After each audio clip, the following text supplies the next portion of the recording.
Nedeljni horoskop za rođene u znaku Riba za period od 24. do 30. januara 2022. godine. U partnerskim odnosima je potrebno da u ovom periodu budete prije svega iskreni u pogledu svojih grešaka i propusta, kako biste podstakli energiju podrške koja stiže u vaše polje ljubavi. Podnesite kritiku i ponudite iskreno izvinjenje. Slobodne ribe ulaze u period pojačane energije na ljubavnom polju.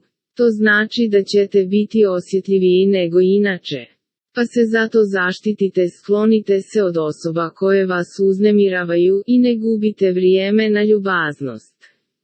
Postoje šanse da se izdvoji jedna posebna osoba uz koju ćete se osjećati opušteno i smireno.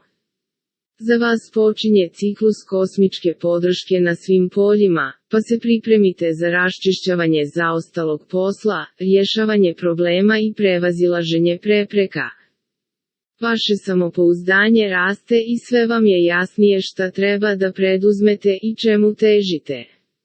Transformacija vas može uznemiriti, novi koncepti su nepouzdani, ali imajte povjerenja u svoj osjećaj.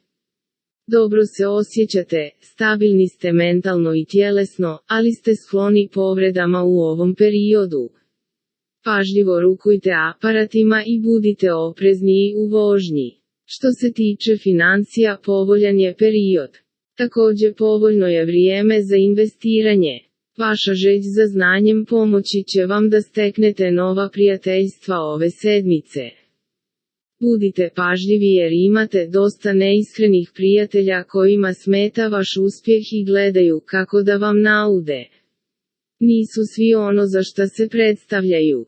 Pazite kome šta pričate da ne bi upali u velike probleme. Oni koji su uključeni u ambiciozan projekat vjerovatno će dobiti priznanja za dobar rad i zalaganje.